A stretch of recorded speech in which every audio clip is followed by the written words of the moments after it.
Selamat datang di dunia Eropa abad pertengahan, di mana solusi untuk hampir semua penyakitmu adalah mengeluarkan darah sampai kamu pingsan, atau membuat lubang di tengkorak kepalamu.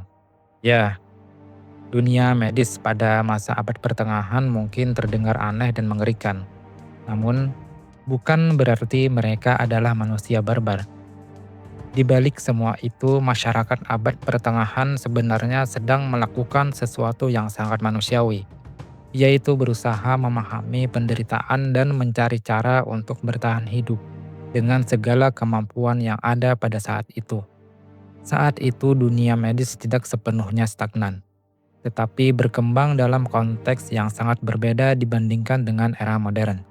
Di dalam video ini kita akan membahas bagaimana karakteristik dunia medis pada abad pertengahan Eropa, seperti apa praktik medis ekstrim yang dilakukan, faktor-faktor apa saja yang mempengaruhi praktek dan perkembangan medis pada masa tersebut, dan bagaimana kontribusi periode ini terhadap perkembangan kedokteran modern. Selamat menonton video dari Historia.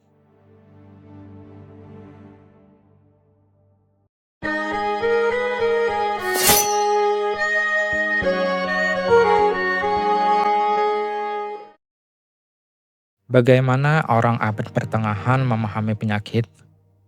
Masyarakat Eropa pada masa itu belum mengetahui keberadaan virus, bakteri, sistem imun, dan lain-lain yang tidak bisa diamati langsung oleh mata. Mikroskop belum ditemukan. Konsep infeksi hampir tidak dipahami.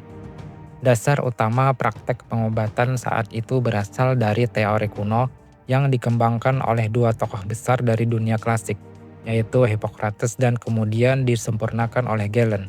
Teori ini dikenal sebagai teori humor, sebuah gagasan yang cukup berpengaruh selama lebih dari 1000 tahun dalam dunia kedokteran.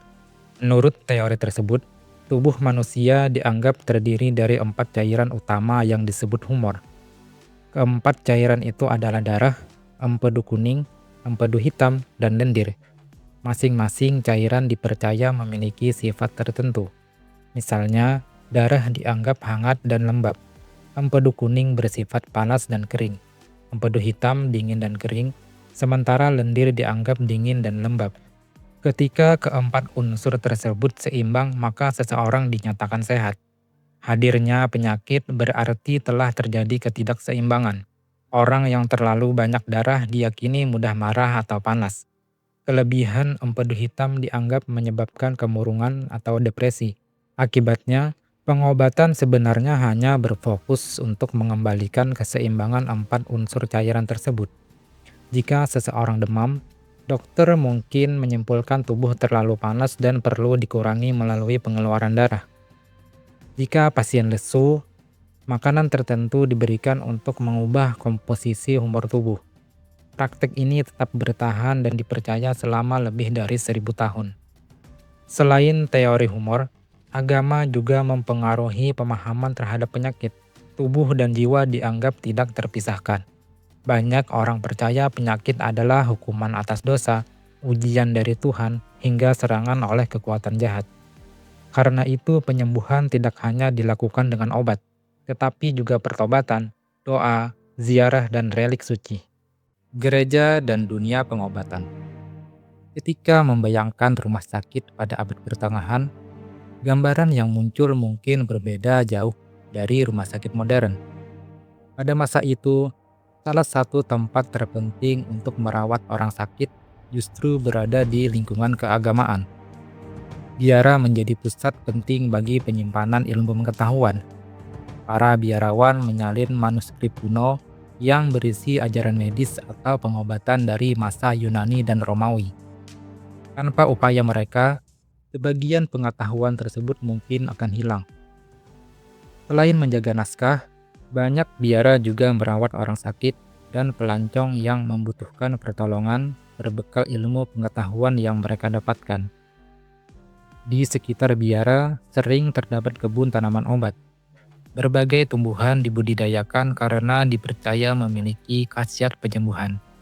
Ramuan dibuat dari daun, akar, bunga, dan biji-bijian.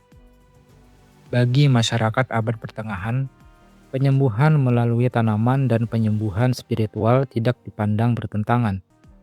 Seseorang bisa menerima ramuan herbal sambil didoakan. Seorang pasien dapat dirawat secara fisik sekaligus diminta memperbaiki kehidupan rohaninya. Kesembuhan sering dipahami sebagai campur tangan ilahi. Ketika pasien sembuh dari penyakit berat, banyak orang menganggap hal itu sebagai mukjizat, bukan semata-mata hasil proses biologis. Siapa yang mengobati orang sakit di abad pertengahan? Pada masa itu, dunia pengobatan belum memiliki sistem yang benar-benar terorganisir. Tidak ada standar medis yang seragam, dan cara orang mempraktikkan pengobatan bisa sangat beragam tergantung pada tempat dan latar belakang mereka. Di tengah kondisi tersebut, muncul berbagai jenis praktisi medis dengan peran yang berbeda-beda. Salah satu kelompok yang dianggap paling terhormat adalah para dokter akademik. Mereka biasanya berasal dari kalangan terpelajar dan memiliki akses pada pendidikan formal. Karena pendidikan mereka sangat berbasis pada buku dan teori, para dokter akademik lebih sering berperan sebagai penafsir penyakit daripada pelaku tindakan medis secara langsung. Mereka hanya mengamati gejala pasien, memeriksa warna urin, melihat kondisi kulit, atau menanyakan pola makan dan kebiasaan hidup pasien. Dokter akademik justru jarang melakukan tindakan medis yang dianggap kotor atau berisiko secara langsung. Disinilah muncul peran kelompok yang dikenal sebagai barber surgeon. Sesuai namanya, mereka sebenarnya berasal dari profesi tukang cukur. Pada awalnya mereka hanya memotong rambut atau mencukur jenggot. Tetapi seiring waktu mereka juga mulai melakukan berbagai tindakan medis yang membutuhkan keterampilan tangan. Para barber surgeon inilah yang melakukan banyak prosedur medis praktis pada masa itu. Mereka mencabut gigi yang rusak, menjahit luka akibat perkelahian atau peperangan, melakukan pengeluaran darah, bahkan melakukan amputasi jika diperlukan. Dalam situasi perang, mereka juga sering menjadi orang pertama yang menangani para prajurit yang terluka. Berbeda dengan dokter akademik, sebagian besar barber surgeon tidak memiliki pendidikan formal di universitas. Pengetahuan mereka biasanya diperoleh melalui pengalaman langsung atau melalui sistem magang. Seseorang calon barber surgeon biasanya belajar dari praktisi yang lebih berpengalaman selama bertahun-tahun, sebelum akhirnya mereka membuka praktik sendiri. Selain dokter dan barber surgeon, ada juga kelompok lain yang memainkan peranan penting dalam dunia pengobatan, yaitu para apoteker. Tugas utama mereka adalah meracik obat-obatan. Bahan yang digunakan sebagian besar berasal dari alam, seperti tanaman obat, akar-akaran, rempah-rempah, mineral, atau bahkan bagian tubuh hewan tertentu. Di luar dunia medis yang lebih formal ini, masih ada satu kelompok lagi yang cukup berpengaruh di masyarakat, yaitu para penyembuh tradisional. Mereka menggunakan pendekatan yang berbeda dari dokter atau apoteker. Selain ramuan herbal, mereka juga memanfaatkan doa, mantra, jimat, atau ritual spiritual. Dalam masyarakat abad pertengahan, batas antara pengobatan, kepercayaan spiritual, dan praktek keagamaan seringkali tidak begitu jelas. Banyak orang percaya bahwa penyakit tidak hanya disebabkan oleh masalah fisik, tetapi juga oleh pengaruh spiritual, kutukan, atau kekuatan gaib. Karena itu, tidak sedikit orang yang mencari bantuan dari penyembuh tradisional ketika pengobatan biasa tidak memberikan hasil. Metode pengobatan di abad pertengahan. Seperti yang telah dijelaskan di awal, pada masa abad pertengahan banyak praktek pengobatan didasarkan pada teori humor yang menekankan bahwa kesehatan bergantung pada keseimbangan cairan tubuh. Karena itu, banyak metode pengobatan justru lebih terfokus bertujuan untuk mengembalikan keseimbangan tersebut. Caranya bisa dengan mengeluarkan atau memasukkan suatu cairan dari tubuh agar keseimbangannya kembali. Salah satu praktik yang paling umum adalah bloodletting atau pengeluaran darah. Pada masa itu, para tabib percaya bahwa terlalu banyak darah di dalam tubuh bisa menyebabkan berbagai penyakit, mulai dari demam hingga sakit kepala. Karena itu, darah sengaja dikeluarkan agar tubuh kembali seimbang. Prosesnya biasanya dilakukan dengan membuat sayatan kecil pada pembuluh darah menggunakan pisau tajam atau alat khusus. Kadang-kadang mereka juga menggunakan lintah medis yang ditempelkan pada kulit pasien. Lintah ini akan mengisap darah secara perlahan sampai dianggap cukup. Metode ini sangat populer dan digunakan selama berabad-abad, bahkan hingga masa yang jauh lebih modern. Selain bloodletting, ada juga metode pengobatan lain yang disebut purging. Dalam praktek ini, pasien diberi ramuan tertentu yang bertujuan untuk memicu muntah atau diare. Tujuannya sama seperti bloodletting, yaitu mengeluarkan cairan berlebih dari tubuh yang dianggap sebagai penyebab penyakit. Obat-obatan untuk purging biasanya terbuat dari campuran tanaman obat, mineral, bahkan merkuri yang sekarang kita ketahui adalah zat yang sangat berbahaya bagi tubuh. Merkuri digunakan dalam berbagai bentuk, salep, campuran obat, uap, hingga ramuan yang dikonsumsi. Penggunaannya didasarkan pada keyakinan bahwa zat kuat dapat mengeluarkan penyakit dari tubuh. Di antara semua praktek medis kuno dan abad pertengahan, mungkin hanya sedikit yang terdengar lebih mengejutkan daripada trepanasi. Prosedur ini dilakukan dengan cara membuat lubang pada tengkorak manusia menggunakan alat tajam, pisau bedah sederhana, atau bor manual. Bagi masyarakat modern, gagasan melubangi kepala seseorang tanpa teknologi bedah modern terdengar seperti tindakan yang hampir mustahil dibayangkan.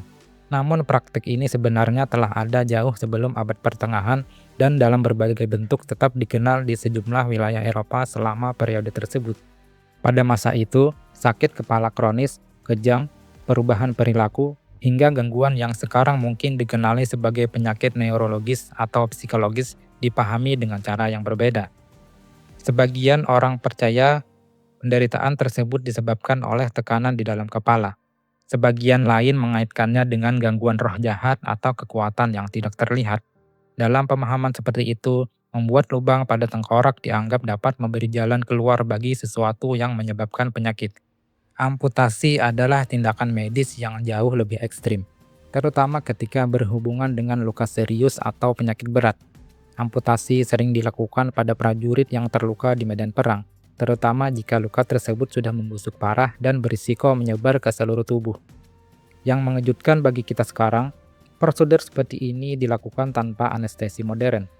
Pasien biasanya hanya diberi minuman alkohol, ramuan penenang, atau sekedar digigitkan sepotong kayu untuk menahan rasa sakit. Prosesnya harus dilakukan secepat mungkin, karena rasa sakit yang luar biasa dan risiko pendarahan yang sangat tinggi. Kecepatan dan keterampilan tangan seorang barber surgeon seringkali menjadi faktor penentu apakah pasien bisa selamat atau tidak. Setelah amputasi atau pembedahan lain, penderitaan tidak berakhir sampai di situ. Luka sering ditutup dengan metode yang cukup brutal menurut standar sekarang, yaitu kausterisasi. Dalam teknik ini, luka dibakar menggunakan besi panas untuk menghentikan pendarahan. Panas dari besi tersebut membuat jaringan luka menutup dan membekukan darah. Meski terdengar mengerikan, metode ini sebenarnya cukup efektif untuk menghentikan pendarahan pada masa ketika teknik sterilisasi dan jahitan modern belum dikenal. Ilmu medis di bawah batasan tradisi dan kepercayaan. Jika kita melihat kembali perkembangan ilmu kedokteran pada abad pertengahan, ada satu hal yang cukup jelas, yaitu kemajuannya berjalan sangat lambat. Ada banyak faktor yang membuat perkembangan ilmu medis menjadi terhambat selama berabad-abad. Salah satu faktor yang paling besar adalah keterbatasan dalam mempelajari tubuh manusia secara langsung. Pada masa itu, praktik pembedahan terhadap tubuh manusia, terutama membedah jenazah untuk tujuan penelitian masih sangat jarang dilakukan. Oleh banyak masyarakat Eropa, tubuh manusia dianggap suci dan harus diperlakukan dengan hormat setelah kematian. Karena itu, membedah tubuh sering dianggap tidak pantas atau bertentangan dengan norma keagamaan. Pengaruh lembaga keagamaan seperti Gereja Katolik sangat kuat dalam kehidupan masyarakat pada masa itu. Gereja tidak hanya berperan dalam urusan spiritual, tetapi juga dalam pendidikan dan pengetahuan. Banyak sekolah dan pusat pembelajaran berada di bawah pengaruh gereja, sehingga cara orang mempelajari dunia juga dipengaruhi oleh pandangan keagamaan. Akibatnya, eksplorasi ilmiah seringkali memiliki batasan tertentu. Jika suatu gagasan dianggap bertentangan dengan ajaran agama atau tradisi yang sudah lama diterima, maka gagasan tersebut sulit untuk berkembang. Banyak pengetahuan yang diwariskan dari masa lalu diterima begitu saja tanpa banyak dipertanyakan. Dalam dunia kedokteran, hal ini terlihat jelas dari betapa kuatnya pengaruh pemikiran tokoh-tokoh kuno seperti Hippocrates dan Galen. Tulisan-tulisan mereka dianggap sebagai otoritas besar dalam ilmu medis. Para dokter dan mahasiswa kedokteran mempelajari karya-karya tersebut dengan sangat serius, tetapi jarang sekali mencoba menguji apakah semua teori di dalamnya benar atau tidak. Sebagai contoh, banyak penjelasan tentang anatomi tubuh manusia yang sebenarnya hanya didasarkan pada pengamatan terhadap hewan. Hal ini terjadi karena Galen melakukan sebagian besar penelitiannya bukan dengan tubuh manusia, tetapi hanya dengan membedah hewan seperti babi atau monyet. Karena itu, banyak kesalahan dalam pemahaman anatomi yang terus diwariskan selama berabad-abad tanpa disadari. Di masa sekarang, penelitian ilmiah biasanya dilakukan melalui langkah-langkah yang sistematis, yaitu didahului dengan membuat hipotesis, kemudian melakukan eksperimen, mengumpulkan data, lalu menguji apakah suatu teori benar atau tidak. Namun, pada abad pertengahan, pendekatan seperti itu hampir tidak ada. Banyak praktik medis didasarkan pada tradisi, pengalaman pribadi, atau teori lama yang sudah diterima sejak lama. Jika suatu metode dianggap berhasil dalam beberapa kasus, metode tersebut akan terus digunakan tanpa diuji secara lebih luas. Sebagai contoh, praktik seperti bloodletting digunakan selama berabad-abad karena dipercaya bisa mengembalikan keseimbangan cairan tubuh. Padahal, dalam banyak kasus metode ini justru membuat kondisi pasien semakin lemah. Namun, ketika praktek tersebut sudah menjadi bagian dari tradisi medis yang kuat, sangat sedikit orang yang benar-benar mempertanyakan efektivitasnya. Transisi menuju Renaissance. Menjelang akhir abad pertengahan, mulai terjadi perubahan besar dalam cara orang memandang ilmu pengetahuan. Selama berabad-abad sebelumnya, banyak pengetahuan hanya diwariskan dari teks-teks lama dan jarang sekali dipertanyakan. Namun memasuki abad ke-14 hingga ke-16, suasana intelektual di Eropa mulai berubah. Dalam dunia kedokteran, perubahan ini membawa dampak yang sangat besar. Para ilmuwan mulai merasa bahwa memahami tubuh manusia tidak cukup hanya dengan membaca buku-buku kuno. Mereka mulai menyadari bahwa cara terbaik untuk memahami tubuh manusia adalah dengan mengamati dan mempelajarinya secara langsung. Salah satu tokoh yang sangat berpengaruh dalam perubahan ini adalah Andreas Vesalius. Ia adalah seorang ilmuwan dan dokter yang hidup pada abad ke-16 dan dikenal sebagai pelopor dalam bidang anatomi modern. Vesalius tidak hanya mempelajari anatomi dari buku, ia melakukan sesuatu yang saat itu masih jarang dilakukan, yaitu membedah tubuh manusia secara langsung untuk mempelajari struktur tubuh dengan lebih akurat. Para ilmuwan mulai mengandalkan pengamatan, eksperimen, dan pembuktian sistematis untuk memahami dunia. Dalam bidang kedokteran, hal ini membuka jalan bagi perkembangan besar dalam studi anatomi, fisiologi, dan berbagai cabang ilmu medis lainnya. Dengan kata lain, masa Renaissance menandai titik penting dalam sejarah kedokteran. Dari periode inilah, dunia medis mulai bergerak meninggalkan pendekatan lama yang penuh spekulasi menuju metode ilmiah yang lebih sistematis dan berbasis bukti. Memahami dunia medis abad pertengahan secara objektif. Jika kita melihat praktik medis pada abad pertengahan dari sudut pandang zaman sekarang, banyak hal yang mungkin terasa aneh, bahkan mengerikan. Namun untuk memahami pada masa itu secara adil, kita perlu melihatnya dalam konteks pengetahuan yang tersedia pada saat itu. Pada abad pertengahan, manusia belum mengenal konsep mikroorganisme penyebab penyakit. Orang hanya bisa mencoba menjelaskan penyakit berdasarkan pengamatan terbatas, tradisi lama, dan teori yang diwariskan dari generasi sebelumnya. Karena keterbatasan pengetahuan tersebut, para praktisi medis pada masa itu sebenarnya bekerja dengan alat dan konsep yang sangat terbatas. Mereka mencoba memahami tubuh manusia dengan teori yang sudah ada pada zamannya, seperti teori humor. Meskipun teori ini sekarang diketahui tidak akurat, pada masa itu teori tersebut dianggap sebagai penjelasan yang paling masuk akal. Menariknya, tidak semua praktik medis pada masa itu sepenuhnya keliru. Beberapa metode yang digunakan ternyata memiliki dasar ilmiah, meskipun orang pada masa itu belum memahami alasannya secara biologis. Salah satu contohnya adalah penggunaan tanaman obat.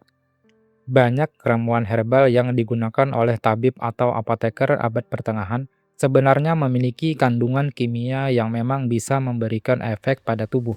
Misalnya, beberapa tanaman memiliki sifat antiinflamasi, antibakteri ringan, atau dapat meredakan rasa sakit. Tanaman seperti bawang putih, sage, atau mint sering digunakan untuk mengatasi berbagai penyakit. Walaupun para tabib saat itu tidak mengetahui zat aktif di dalamnya, pengalaman turun-temurun membuat mereka menyadari bahwa tanaman tertentu bisa membantu proses penyembuhan. Karena itu, ketika kita mempelajari sejarah kedokteran, penting untuk menggunakan pendekatan yang objektif.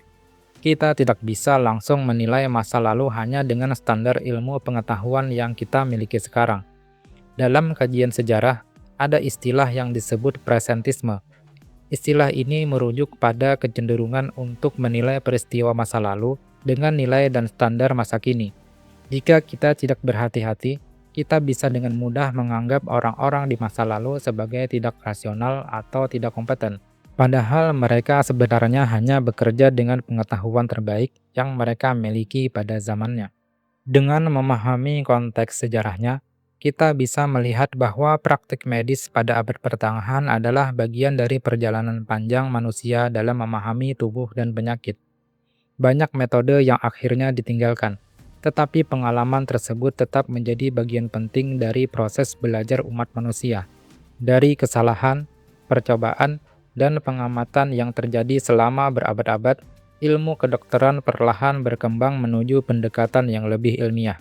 Sejarah ini menunjukkan bahwa pengetahuan manusia selalu berkembang, dan apa yang dianggap benar pada suatu masa bisa saja berubah ketika bukti baru ditemukan. Dengan cara pandang seperti ini, sejarah kedokteran bukan hanya cerita tentang kesalahan masa lalu, tetapi juga tentang bagaimana manusia terus berusaha memahami tubuh, penyakit, dan cara terbaik untuk menjaga kesehatan.